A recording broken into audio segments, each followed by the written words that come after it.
Welcome back to Retro Gamer Gen X's Retro Gaming and Computing channel, and in today's video we're going to be diving into the fascinating world of the TI-99 series of computers. Now this is an overlooked computer from the 1980s that a lot of people kind of forgot about because it did have somewhat of a short lifespan compared to the other computer brands. However, it was a very powerful computer using the first 16-bit processor in a home personal computer. But that's where the story kind of dives down for Texas Instruments, and it ended up turning out to be a disaster for them. So without any further ado, let's go ahead and take a look at the TI-99 story.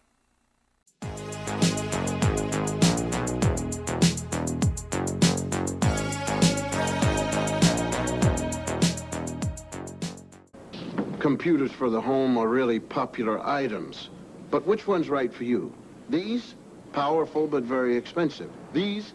You want more software cartridges. This? Can't expand or program it right away. Which leaves this, the home computer from Texas Instruments. Memory, programmability, expandability, price. Plus a full range of software cartridges. This is the one. The home computer from Texas Instruments. The story of the TI-99 really starts in the 1960s. In the 1960s and 70s, Texas Instruments was riding high. They invented the integrated circuit and became one of the most powerful semiconductor companies on the planet. By the mid-1970s, they were dominating the electronic calculator market thanks to their vertical integration, meaning they'd made their own chips and finished their own products. At the time, Commodore was making calculators too, but they relied on chips from TI. And when TI decided to undercut everybody by releasing their own calculators at rock-bottom prices, they squeezed Commodore out of the business entirely. Commodore founder Jack Tramiel took that personally. He saw what TI had done and vowed that Commodore would never again rely on another company's components. That decision would come back to haunt TI in a big way, as Commodore bought MOS Technologies and had their own chip division now. Meanwhile, just like Commodore, TI started looking towards a new frontier, home computers.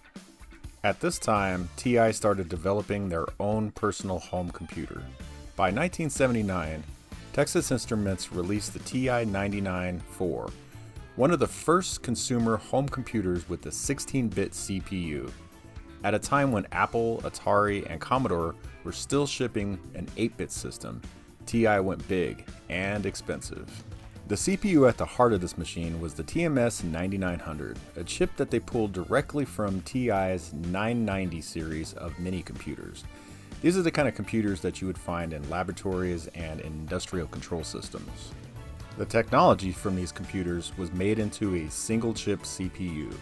Now, the TMS9900 was a real 16-bit processor with 16-bit registers and instructions. But here's the twist. The TI-99's design bottlenecked it. Due to cost-saving decisions, almost all the memory and peripherals were connected through an 8-bit data bus.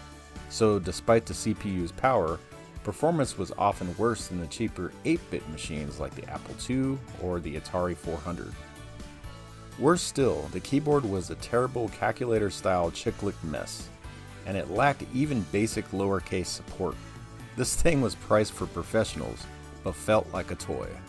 Being priced at $1,150 in 1979, it was even more expensive than the pricey Apple II, which only cost $990. All this led to consumer complaints of the system about how cheap it was made and how expensive it was. By 1981, TI had seen the complaints and launched the TI-99-4A, a revised and improved version.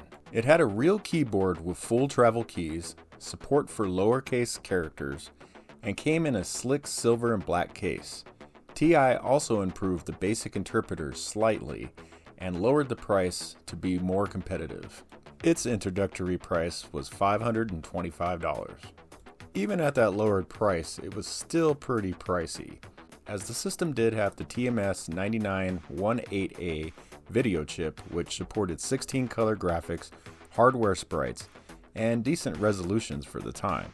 It also had the SN76489A sound chip, the same one that later ended up in Sega's Master System and the BBC microcomputer.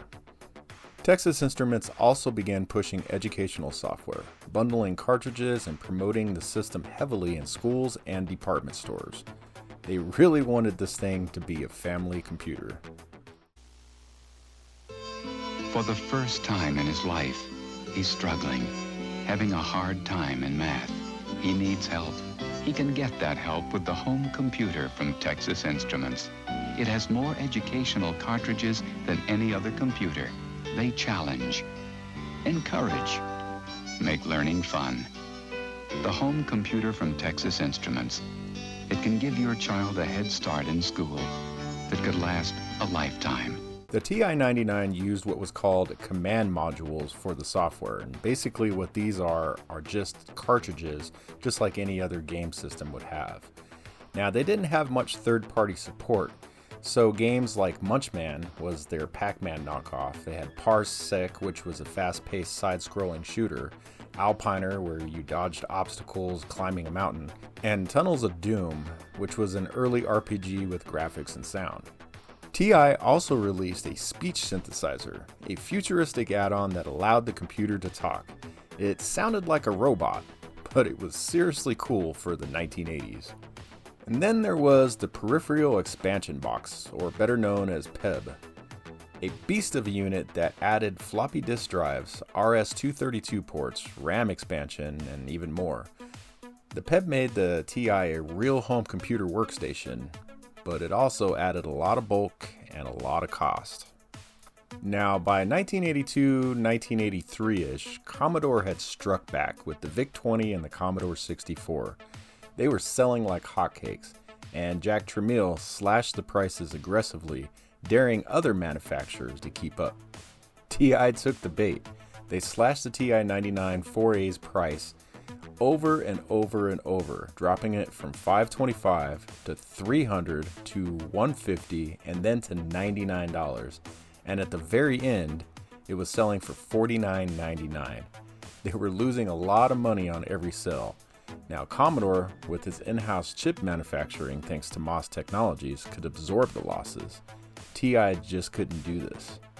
It was poetic. The company that once drove Commodore out of the calculator market was now being bled dry by the same company's aggressive pricing tactics. Jack Tramiel's revenge was complete.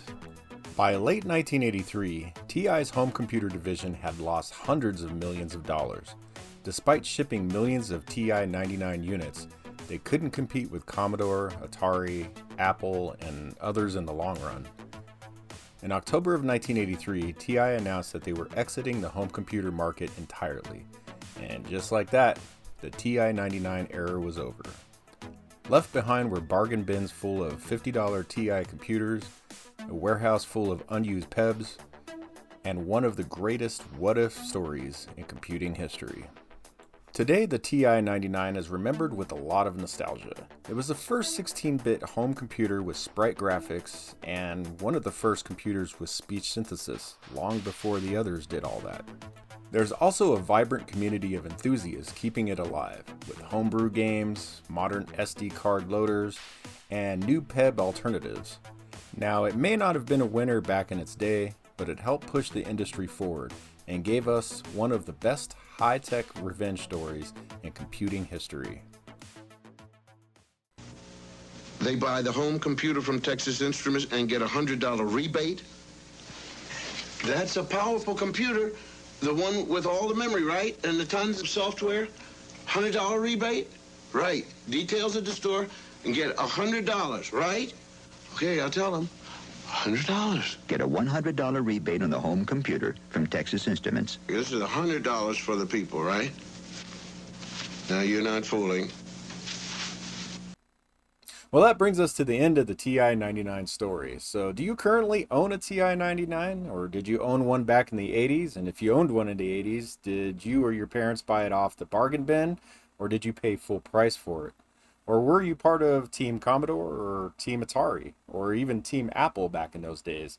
I'd love to hear from you guys down in the comments about this fascinating time back in basically computer history.